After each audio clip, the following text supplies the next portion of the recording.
नमस्कार मित्रों, SBI securities के वीकली पॉडकास्ट में आपका हार्दिक स्वागत है। आज हम डिस्कस करेंगे कि इस सप्ताह में क्या क्या हुआ और आगे आने वाले सप्ताह के लिए वो कौन कौन से फैक्टर हैं जिनके ऊपर बाज़ार की नज़र रहने वाली है। तो दोस्तों, इस सप्ताह में हमने देखा कि जो फ्रंटलाइन इंडाइसेस हैं वो करीब 1% नीचे बंद हुए हैं। अगर मैं बात करूं रीज़न्स की क्या कारण है जिनकी वजह से हमने एक वीकनेसेस देखा है मार्केट में, तो सबसे पहले जियोपॉलिटिकल टेंशन इजराइल और हमास के बीच में युआर अभी भी जारी है, तो इसका ग्लोबल मार्केट पे काफ़ी असर देखने को मिल रहा है, जिसके कारण जो क्रूड के दाम हैं, वो क्रूड ऑयल के दाम है वो करीब $93 पर बैरल के आसपास पहुंच गया है। उसके अलावा यूएस फेड चीफ के स्टेटमेंट जो कल हमने देखा था कि उन्होंने कहा कि इन्फ्लेशन रेट अभी भी ज़्यादा है, शायद आगे चल कर के मॉनेटरी टाइटिंग की और ज़रूरत पड़ सकती है। तो ये कुछ रीज़न हैं जिनके कारण जो है मार्केट नीचे बंद हुआ है। उसके अलावा एफआई की सेलिंग जो है मार्केट में लगभग बनी हुई है। अगर मैं एफआई की फिगर की बात करूं तो ये डेटा हमने आज तक कल तक का कैप्चर किया हुआ है और करीब 2,524 करोड़ रुपए के आसपास की एफआई की सेलिंग हुई है, जबकि डीआईआई ने 3,502 करोड़ रुपए का जो है वो बाइंग किया हुआ है। अगर मैं बात करूं ओवरऑल इंडाइसेस की, तो निफ्टी और सेंसेक्स, निफ्टी 1.1% नीचे बंद हुआ है, जबकि सेंसेक्स 1.3% नीचे बंद हुआ है। अगर मैं मिड कैप और स्मॉल कैप की बात करूं तो वहां पे एक मिक्स क्लोजिंग देखने को मिली है, जहां पे मिड कैप 1.3% नीचे बंद हुआ है, वहीं स्मॉल कैप जो है वो फ्लैट बंद हुआ है। तो उतना सेल ऑफ हमने ब्रॉडर मार्केट में नहीं देखा है। अगर मैं सेक्टोरल इंडाइसेस की बात करूं दोस्तों, तो इस सप्ताह में ऑटो इंडेक्स को छोड़ करके, यानी बीएसई ऑटो को अगर हम छोड़ दें तो लगभग सारे सेक्टोरल इंडाइसेस जो है वो नीचे की तरफ बंद हुए हैं, जिसमें बीएसई रियलिटी लगभग 2.3% नीचे बंद हुआ है, कंज्यूमर ड्यूरेबल 1.5% नीचे बंद हुआ है, बीएसई पावर 1.5% नीचे बंद हुआ है, और बाकी सारे जो इंडाइसेस हैं वो हमने नीचे बंद होते हुए देखा है। अगर मैं वीकली गेनर्स और लूजर्स की बात करूं दोस्तों, तो निफ्टी में जो 5 गेनर रहे हैं वो है Bajaj auto, LTI, Mindtree, hero motor Corp, SBI life और नेस्ले। ये 5 कंपनियों हमने रैली देखी है इस सप्ताह में, जहां बजाज ऑटो 8.6% ऊपर बंद हुआ है, वहीं नेस्ले 3.1% ऊपर बंद हुआ है। अगर मैं वीकली लूजर्स की बात करूं दोस्तों, तो यहाँ पे दिवीज, विप्रो, बजाज फाइनेंस, यूपीएल और एचयूएल, इन सारी कंपनीज में हमने जो है एक सेल ऑफ देखा है, जहाँ पे दिवीज लगभग 5% नीचे बंद हुआ है, वहीं एचयूएल 2.9% नीचे बंद हुआ है। अब हम बात करेंगे वो कौन कौन से मॉनिटरेबल फैक्टर थे जो जहाँ पे बाज़ार की नज़र रही। तो जैसे मैंने एफआई की फिगर बता दी है आपको, तो एफआई कंटिन्यू जो है सेलिंग कर रहा है इंडियन मार्केट के अंदर। उसके अलावा क्रूड के दाम इस सप्ताह में लगभग 2% ऊपर बंद हुए हैं, तो ये फिगर करीब $93 पर बैरल के आसपास पहुंच गया है, जो कि अपने साल के उच्चतम स्तर के आसपास ये ट्रेड हो रहा है। उसके अलावा जो डॉलर इंडेक्स है वो करीब 106 के आसपास जो है वो बना हुआ है। तो दोस्तों, ये सब कुछ कारण थे जिनकी वजह से मार्केट में हमने एक वीकनेसेस जो है वो देखा था। अब हम बात करेंगे कुछ कॉरपोरेट इवेंट्स की, यानी कि वो सेक्टर, वो कंपनीज जो न्यूज़ में रही हैं इस सप्ताह में। तो दोस्तों, जैसे मैंने कहा कि रिज़ल्ट सीजन ऑलरेडी स्टार्ट हो चुका है और काफ़ी कंपनीज ने अपने रिज़ल्ट डिक्लेयर किए हुए हैं। तो मैं यहाँ पे एक छोटा सा ओवरव्यू देना चाहूँगा कुछ सेक्टर के जिनके नंबर अभी तक पब्लिश हुए हैं। तो पहला बात करते हैं आईटी सेक्टर की। तो आईटी में जो हमने नंबर देखा है वो मार्केट के इन लाइन ही है, मतलब ज़्यादा कुछ नेगेटिव सरप्राइज नहीं है उसके अंदर, लेकिन जो कंपनीज का गाइडेंस है आने वाले क्वार्टर के लिए वो काफ़ी वीक है। मतलब ये हुआ कि आईटी कंपनीज अभी भी ये मान के चल रही हैं कि जो ऑर्डर जो एग्जीक्यूट कर रहे हैं उनमें काफ़ी स्लो डाउन है, डिसीजन मेकिंग जो है स्लो है। तो उस वजह से आगे आने वाले क्वार्टर्स में थोड़ी सी अर्निंग जो है वो सबड्यू रहने वाली है। इसीलिए आप देखेंगे कि इन्फोसिस, एचसीएल टेक जैसी कंपनियों ने अपने गाइडेंस को जो है वो कम किया है। विप्रो की बात करें तो विप्रो ने इनफैक्ट अगले क्वार्टर के लिए डी ग्रोथ का गाइडेंस दिया हुआ है। तो आईटी सेक्टर थोड़ा सा जो है नंबर हालांकि ठीक ठाक है, लेकिन गाइडेंस जो है थोड़ा सा वीक है। अगर मैं बैंक्स की बात करूं, बैंक के नंबर जो है इन लाइन ही हैं, ज़्यादा कुछ वहाँ पे नेगेटिव सरप्राइज नहीं है। ज़्यादातर बैंकों ने अपने एडवांसेस और डिपॉजिट में ग्रोथ देखा है। हालांकि थोड़ा सा मार्जिन में कंप्रेशन है, जो कि आगे आगे आने वाले समय में बैंक उसको रिकूप करने की कोशिश करेंगे। ऑटो सेक्टर के नंबर ठीक ठाक रहे हैं। ऑटो में अभी केवल बजाज ऑटो का ही मेजर नंबर आया है, जहां हमने एक अच्छी खासी ग्रोथ देखी है बजाज ऑटो के अंदर। उनके सेल्स में 5.6% का ग्रोथ देखने को मिला है, जबकि बेटा में करीब 21% के आसपास का ग्रोथ हमने देखा है। प्रॉफिटेबिलिटी की बात करें तो करीब 20% का उछाल हमने देखा है बजाज ऑटो में। तो नंबर बजाज ऑटो की वजह से जो है हमने देखा कि सेक्टर भी थोड़ा पॉजिटिव बंद हुआ है। उसके अलावा एफएमसीजी सीमेंट कंपनीज ने अपने डिक्लेयर किए हैं नंबर्स। तो एफएमसीजी में हमने ये देखा है कि नंबर ठीक ठाक हैं। हालांकि कमेंट्री थोड़ी सी जो है वो मिक्स है। मैनेजमेंट ये कह रहा है कि रूरल मार्केट थोड़ा सा रिकवर हो रहा है, तो आगे आने वाले समय वॉल्यूम ग्रोथ जो है वो बढ़ सकता है। सीमेंट कंपनीज में क्योंकि फ्यूल के प्राइसेस काफ़ी डाउन है, इसलिए उनके प्रॉफिटेबिलिटी में जो है हमने ग्रोथ देखी है। अब हम बात करते हैं कुछ ऐसी कंपनीज के जिन्होंने डिक्लेयर किया है रिजल्ट इन सेक्टर्स के अंदर। तो पहला हम ले लेते हैं कुछ बैंक्स के नंबर।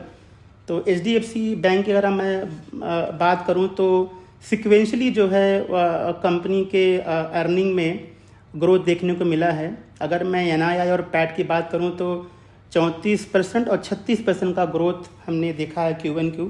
मैं Q1Q इसलिए कह रहा हूं क्योंकि अभी रिसेंटली एचडीएफसी लिमिटेड जो है बैंक के साथ में मर्ज हुआ है, तो number y on y comparable नहीं होगा। उसके अलावा एडवांसेस में अगर बात करूं मैं तो Q1Q एडवांसेस में 4.9% ग्रोथ हुआ है, और डिपॉजिट की अगर मैं अगर बात करूं तो 5.3% जो है वो ग्रो हुआ है। सो ओवरऑल नंबर जो है ज़्यादा ख़राब नहीं था एचडीएफसी बैंक का, लेकिन वो ये कह रहे हैं कि आगे आने वाले समय में थोड़ा सा मार्जिन में कंप्रेशन आएगा और थोड़ी सी एसेट क्वालिटी उनकी वीक होगी। तो इस वजह से जो है ये स्टॉक थोड़ा सा म्यूटेड रिएक्ट किया रिजल्ट के बाद में। बजाज फाइनेंस में ज़्यादा कुछ हमने नेगेटिव नहीं देखा है, इन लाइन नंबर ही हैं। एनआईआई में करीब 30% का उछाल है वाई ऑन वाई, जबकि प्रॉफिट की बात करूँ तो 28% ग्रोथ हुआ है। जो उनका लोन बुक है वो करीब 33% बढ़ा है वाई एन वाई। तो यहाँ पे कोई सरप्राइज़ नहीं है, जो मैनेजमेंट ने गाइडेंस दिया था लगभग वही नंबर उन्होंने डिलीवर किए हुए हैं। इंडसइंड बैंक के नंबर ठीक ठाक हैं। उनमें अगर मैं बात करूँ एनआईआई की तो करीब 18% ग्रो हुआ है, जबकि प्रॉफिट 22% के आसपास का ग्रोथ हमने देखा है। अब एग्जांपल लेते हैं कुछ आईटी कंपनीज की। तो पहला मैं बात करूंगा विप्रो के ऊपर। तो विप्रो ने थोड़ा सा डिग्रोथ दिया है अपने अर्निंग्स के अंदर। अब गाइडेंस भी उनका अच्छा नहीं है अगले क्वार्टर के लिए, तो शायद इसीलिए हमने स्टॉक में एक वीकनेसेस देखा था। वही हाल एल&टी टेक्नोलॉजी का है। नंबर जो है थोड़े से वीक थे, इसीलिए स्टॉक में थोड़ा सा हमने डिक्लाइनिंग देखा जब ये रिजल्ट के बाद स्टॉक की ट्रेडिंग शुरू हुई।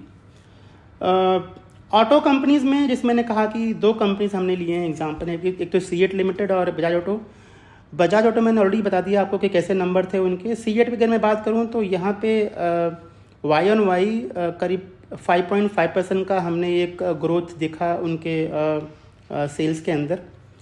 हालांकि एबिटा मार्जिन में काफ़ी अच्छा एक्सपांशन देखने को मिला, करीब 124% के आसपास का ग्रोथ जो है बेटा के अंदर हमने देखा कंपनी के अंदर। और नेट प्रॉफिट की बात करूं तो करीब 44% का ग्रोथ हुआ है सीएट के अंदर। तो ये नंबर काफ़ी बढ़िया था, इसलिए हमने स्टॉक में काफ़ी अपट्रेंड देखने को मिला। उसके अलावा कुछ और भी कंपनी है, जैसे पॉलीकैब का नंबर बहुत बढ़िया आया है। कंपनी ने वॉल्यूम नंबर काफ़ी अच्छा डिक्लेयर किया है, और आगे आने वाले समय के लिए भी उनका आउटलुक जो है वो काफ़ी बढ़िया है। उसके अलावा जैसे मैंने कहा कि अल्ट्राटेक सीमेंट, वहाँ पे काफ़ी बढ़िया नंबर आए हैं, जहाँ पे सेल्स करीब 15% बढ़ा है, जबकि उनकी प्रॉफिट में 68% का ग्रोथ हमने देखा है। तो ये फ्रेंड्स कुछ ऐसे कंपनीज थे जिनका नंबर इस सप्ताह में आया। और उसके अलावा कुछ और कंपनीज के बारे में बात कर लेते हैं। तो जैसे कल्पतरू पावर है, उनको एक ऑर्डर मिला है करीब 1993 करोड़ रुपए का। तो ये मतलब आगे चल करके पॉजिटिव होगा ये इस कंपनी के लिए। उसके अलावा केसी इंटरनेशनल को करीब 1315 करोड़ का ऑर्डर मिला है। तो ये भी पॉजिटिव है KEC के लिए। जय कुमार इंफ्रा और रेल विकास निगम लिमिटेड, ये दोनों ऐसी कंपनी जिनको ऑर्डर मिले हैं इस सप्ताह में। तो ये कुछ ऐसी कॉरपोरेट डेवलपमेंट थे जो आपको बताना था। ये सारे कॉरपोरेट के न्यूज़ हमारे रिपोर्ट्स में कवर हैं। आप चाहें तो हमारे वेबसाइट पे जा कर के उन सारे रिपोर्ट्स को आप देख सकते हैं और पढ़ सकते हैं। अब हम बात करेंगे इस सप्ताह में हमने कौन कौन से स्टॉक पे रिकमेंडेशन दिया। तो दोस्तों पहला मैं बात करूंगा सीएट का, क्योंकि रिज़ल्ट जब आया इस कंपनी का तो हमें लगा कि ये बेहतर रिज़ल्ट है, तो हमने इसके ऊपर एक बाइंग कॉल दी है। 2200 रुपये का हमारा बाइंग प्राइस है इस कंपनी के ऊपर और टारगेट 2464 रुपये का है। तो हम उम्मीद कर रहे हैं कि लगभग 12% का ग्रोथ इनमें देखने को मिलेगा। अब हमने क्यों दिया है, क्योंकि कंपनी के नंबर काफ़ी बढ़िया आए हैं। सीएट जो है one of the largest player है टायर कंपनीज़ के सेगमेंट में, टायर सेगमेंट में, और करीब 50% बिजनेस इसका रिप्लेसमेंट मार्केट से आता है। और हमने देखा है कि क्योंकि सेकेंड क्वार्टर में मानसून भी रहता है, तो मानसून में थोड़ा टायर का डिमांड बेहतर होता है। तो यहाँ पे रिप्लेसमेंट मार्केट काफ़ी अच्छा ग्रो किया, जिसका बेनिफिट कंपनी को मिला। उसके अलावा मार्जिन में काफ़ी इंप्रूवमेंट देखने को मिला है इस कंपनी को, क्योंकि मेटेरियल के प्राइसेस जो है वो थोड़े से नीचे हैं, तो उसका इम्पैक्ट हमने मार्जिन पे देखा है। उसके अलावा जो कैपेसिटी यूटिलाइजेशन है कंपनी का, वो भी काफ़ी बढ़िया रहा है। जो उनका ट्रक और बस रेडियल टायर फैसिलिटी है, वहाँ पे करीब 90% कंपनी उस कैपेसिटी का इस्तेमाल कर रही है। तो ये कुछ ऐसे ट्रिगर थे जिसकी वजह से हमने इस कंपनी के ऊपर रिकमेंडेशन दिया।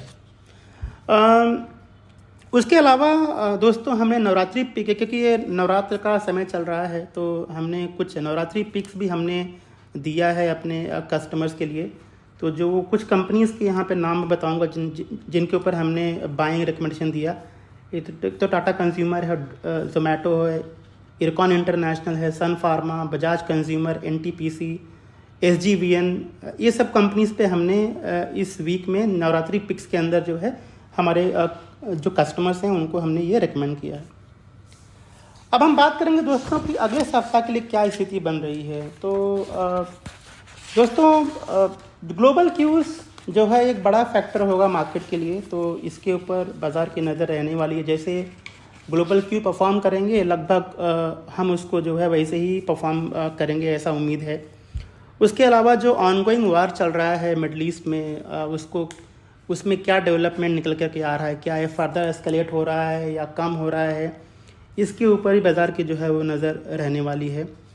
उसके अलावा रिज़ल्ट सीज़न जो है बड़ा फैक्टर होगा अगले सप्ताह के लिए, क्योंकि रिज़ल्ट ऑलरेडी स्टार्ट हो चुका है। इनफैक्ट वीकेंड में यानी कल के दिन 2 कंपनीज़ का रिज़ल्ट आने वाला है, वो है ICICI बैंक और Kotak bank.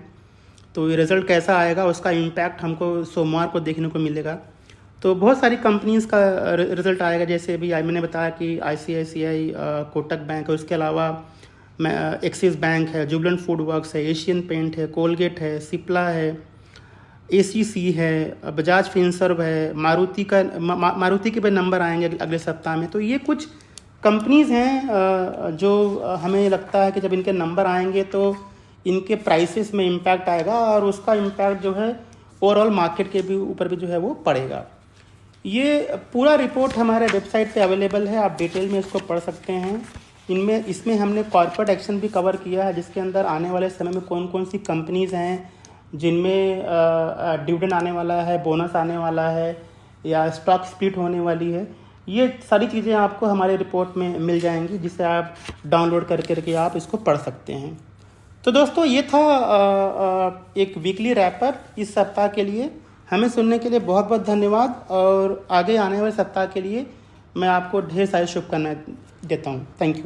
Investment in securities market are subject to market risks.